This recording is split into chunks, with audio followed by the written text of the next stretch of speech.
Kalau 2023 tidak meninggalkan agama, maka 2024 Indonesia kolaps. Jangan main-main moralnya. Kemarin itu kan ada peraturan di mana itu, di Jawa Timur itu ya, Banyuwangi kalau nggak salah, apa di Ponorogo itu, karena banyak yang hamil sebelum menikah, maka diusulkan agar batas usia pernikahan dini itu diturunkan. Kan goblok ini kan. Kadang-kadang saya nggak ngerti cara berpikir orang Indonesia ini ya. Gara-gara banyak yang hamil di luar nikah, lalu mereka dinikahin cepat-cepat, kan goblok. Lalu cerai, lalu ruwet, ya kan? Nah, jadi bukannya agamanya yang dilarang, tapi malah ya itu tadi ya, malah grade-nya masyarakatnya, kualitasnya yang diturunin, kan goblok. Lah, ini saya nggak habis pikir dengan cara berpikir orang Indonesia. Bukannya kemudian diajari pendidikan seksual, katanya haram pendidikan seksual, tabu. Harusnya kan diajari pendidikan seksual anak-anak ini kan, bahayanya seks usia dini. Ya, seperti di Amsal 7, Amsal 8 itu ya. Anak-anak muda itu diajarin. Anak-anak muda diajarin untuk menjauhi seks yang tidak benar. Diajarin dengan vulgar. Supaya orang tahu bahayanya seks dengan pelacur. Ya, dulu teman-teman saya SMP itu Islam itu sudah kepelacuran itu. SMP itu loh, bangga ke pelacuran. Saya sampai bingung gitu. Nah, makanya itu tadi ya, karena orientasinya selalu seks. Iya, Pak Santi Amer, saya tambahin dikit ya. Ini pengalaman. Jadi yang penting itu sekarang, ini pengalaman kita ya di sini. Anak saya itu waktu SMP, jadi kelas 7, kelas 8 itu, di sekolahan itu udah diajarkan sex education. Ya kan, jadi dikasih pengertian, ada baiknya juga. Nah, salah satu project itu, semua student itu suruh bawa botol minuman Coke yang besar itu, suruh bawa ke sekolah. Terus habis itu sama gurunya diisi air, dicampur sama bahan kimia, terus ditutup, jadi nggak boleh dibuka lagi. Nah, gurunya bilang, ini botol ini paling dikit 1 hari harus dikocok 8 jam. Artinya harus dibawa di dalam tas kamu selama 8 jam. Ini bagaikan seorang bayi. Jadi kalau kamu sehari tidak goyang, tidak jalan, tidak gendong ini botol, warnanya akan berubah, itu chemicalnya akan berubah. Jadi terus pulang sekolah itu botol harus dibawa gini. Kadang-kadang istri saya disuruh gendong botol karena project ini kan. Jadi setelah seminggu di-evaluate, kalau airnya berubah berarti kamu nggak gendong, kamu nggak responsible untuk mengocok ini botol, kamu dalam kelas itu fail, kamu nggak lulus dalam kelas itu. Jadi anak-anak ini mulai mikir, waduh, kalau gue punya bayi caranya begini gimana nih, bilang repot. Jadi anak-anak SMP udah mulai mikir, Pak Santi Amer, ya kan? Itu satu pengajaran yang bagus sekali menurut saya. Nah, terus kedua, sejak SMP anak-anak ini juga udah diajari mengenai budgeting. Jadi tiap student ini dikasih ini duit abal-abal. Ini saya kasih kamu 2.000, jadi kamu rumah tangga ini perlu apa? Perlu sabun, perlu beras, kamu pakai spreadsheet, kamu harus budget sebulan, kamu budgetnya berapa? Nanti terus kalau jadi mereka itu kalau di Amerika ini kan banyak kupon-kupon tuh Pak Sandamer, di koran, di online, itu kalau ketemu koran di majalah, kalau ada kupon beli satu sabun dapat sabun kedua free, itu kuponnya suruh motong. Terus nanti di report dibilang, oh saya beli sabun ini 2 biji harganya ini, kadang-kadang dapat kupon harganya segini. Jadi terus di end of the semester itu ibu gurunya lihat kamu ini bisa save berapa duit, bisa bisa ngirit berapa duit. Nah, itu yang menentukan grade kamu untuk pelajaran semester itu. Jadi anak-anak ini motivasi sekali cara mengurus ini bottle water sebagai baby, dan diajarin juga budgeting. Jadi kita nggak sebagai anak nggak cuma minta duit terus ke orang tua. Lagi pula, terus ada lagi satu subjek di sekolah yang itu investing. Anak-anak ini diajarin investing, pakai virtual money. Jadi terus anak-anak, oh hari ini saya beli stok Amazon, harganya segini, terus 2 minggu ke depan naik, saya jual harganya segini, ini profit saya. Semua harus ditaruh di spreadsheet. Oh anak-anak bilang, oh saya ini sering shopping di Walmart. Jadi saya beli stoknya Walmart.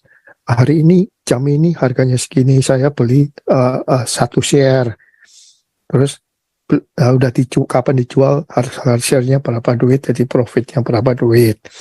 Gitu-gitu, jadi pas jadi anak-anak ini dididik cara ngurusin anak, cara budgeting keluarga, ya, terus diajari juga cara investasi, itu sejak SMP Pak Sandemer. Jadi anak itu kalau mau mikir ya, kalau mau pacaran, kayak mau kawin, kayak itu mikir mereka kan.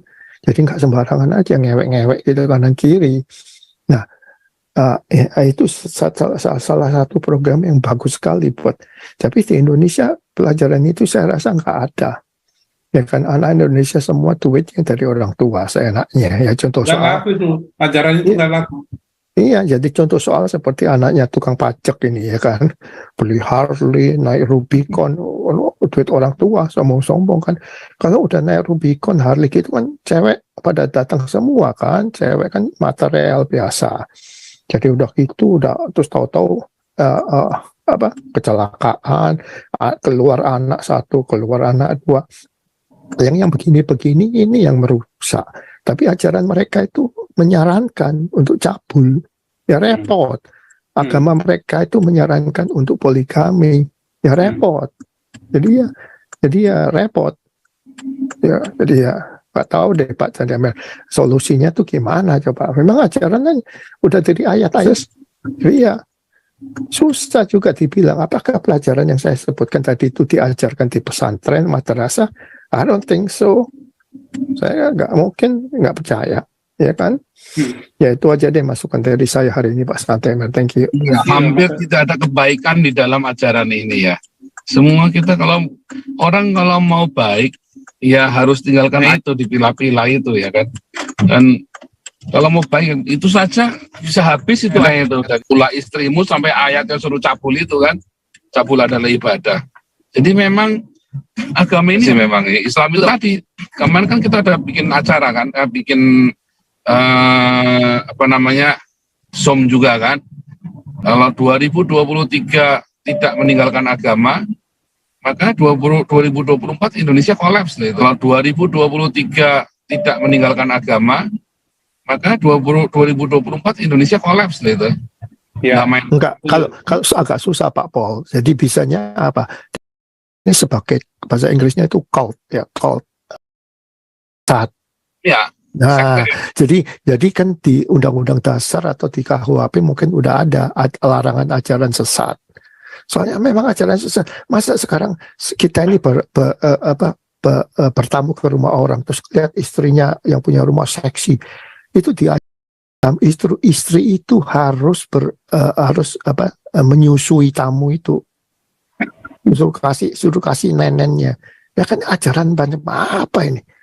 Kalau kamu tertarik dengan istri orang, istri itu harus ngasih kamu, menetein kamu.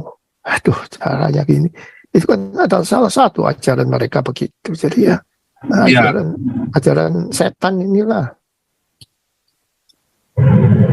Makanya itu bilang ya, cabul itu jadi ibadah, jadi sunnah Rasul itu loh. Boleh netein suami orang, segala kan itu kan puyeng gitu. Siapa lagi nih Pak Santi Amar, antrian Pak Santi Amar? Oke, saya sambil menunggu yang lain Pak Pastor Paul ini, saya katakan asik ya, tapi asik dalam loh maknanya. Jadi bukan hanya sekedar kita ketawa ke TV, dampak sosialnya ini luar biasa dan moral ya. Sosialnya. Oh iya, jangan main-main moralnya. Kemarin itu kan ada peraturan di mana itu di Jawa Timur itu ya, Banyuwangi kalau nggak salah apa di Ponorogo itu, karena banyak yang hamil sebelum menikah, maka diusulkan agar batas usia pernikahan dini itu diturunkan. Kan goblok ini kan. Kadang-kadang saya nggak ngerti cara berpikir orang Indonesia ini ya.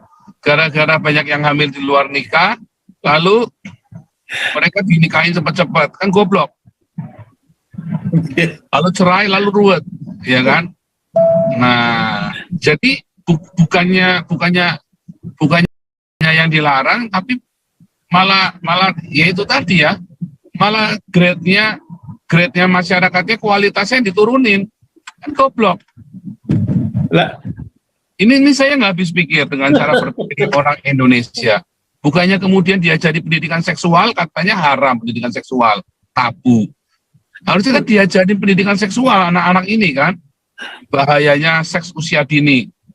Ya, seperti di Amsal 7, Amsal 8 itu ya. Anak-anak muda itu diajarin. Anak-anak muda diajarin untuk menjauhi seks yang tidak benar. Diajarin dengan vulgar. Supaya orang tahu bahayanya seks dengan pelacur. Ya dulu teman-teman saya SMP itu Islam itu sudah kepelacuran itu. SMP itu loh, bangga udah kepelacuran. Saya sampai bingung gitu. Nah, makanya itu tadi ya, karena orientasinya selalu seks. Itulah yang kemudian mengakibatkan jadi kemiskinan di Indonesia. Karena hawa nafsu itu dilampiaskan dengan luar biasa. Bukannya dikontrol, tapi dilampiaskan dengan dorongan dari agama. Tambah repot lagi kan. Lanjut Mas Andi Ahmad. Saya gini ya, di mana nalar mereka, di mana rasionalitas mereka ketika menerima informasi demikian dan ditelan bulat-bulat sebagai suatu kebenaran? Masa tidak ada setitik pun nilai kritis kebaikan di dalam dirinya itu? Jadi mereka ini udah seperti zombie atau mungkin sakau gitu kan. Orang setelah sakau mana bisa mikir, nggak bisa dibeda-bedakan gitu. Nah sakau kenapa? Siapa kemarin itu ngomong ya? Oh bukan di sini, di Zoom kita kemarin Pak, Galaru Indonesia, sakau. Nah, kata ibadah ini sangat sakti. Kata ibadah ini sangat sakti. Kalau disebut ibadah maka pahalanya masuk surga. Narasi-narasi ini yang dibangun oleh mereka itu sehingga mereka sakau. Apakah sakau benaran, sakau agama bercampur baur sehingga apapun masukan dari luar itu bagi mereka itu adalah omong kosong gitu. Omong kosong. Apapun dampaknya nanti dunia ini mereka nggak mikir itu. Dampaknya adalah kenikmatan dan di sana. Karena itu ibadah. Kan gitu ibadah. Kata-kata ibadah ini yang harus sebenarnya dihancurkan itu jadi bukan ibadah itu gitu ya. Nah tetapi siapa yang memperkatakan itu? Coba kalau kita lihat di antara mereka itu Pak, di kita orang Kristen ini terhadap pendeta pun kita kan kritis, bebas, tidak terlalu menyembah. Coba kalau di mereka ini Pak, kalau ustadznya ngomong, disembah itu. Jadi ada kepatuhan, ya kepatuhan yang sangat kepatuhan tanpa reserve gitu. Kenapa mereka ini begitu takzim, begitu takut, begitu takut lah ya, begitu hormat gitu. Padahal dia itu siapa? Dia serigala berbulu domba ya, serigala berbulu domba. Nah, sambil mantu-mantu apalagi misalnya santrinya atau yang lain. Padahal yang dilihat beda kan? Nah ini pengaruh daripada ajaran-ajaran budaya dari sana yang memperalat di Indonesia ini Pak sangat kalau datang dari luar itu langsung kagum. Kalau dia udah berbahasa dari sono sedikit udah hebat, gampang dikibulin apakah dia berpendidikan atau tidak. Jadi nafsu-nafsu keserakahan manusia itu yang mendominasi diri mereka, maka menghalalkan segala cara untuk menundukkan dan meyakinkan serta memuluskan apa rencana jahat di dalam hatinya. Pokoknya cabul ibadah, karena dia juga mau dapat bagian kan. Kira-kira begitu. Silakan Pak Selisih.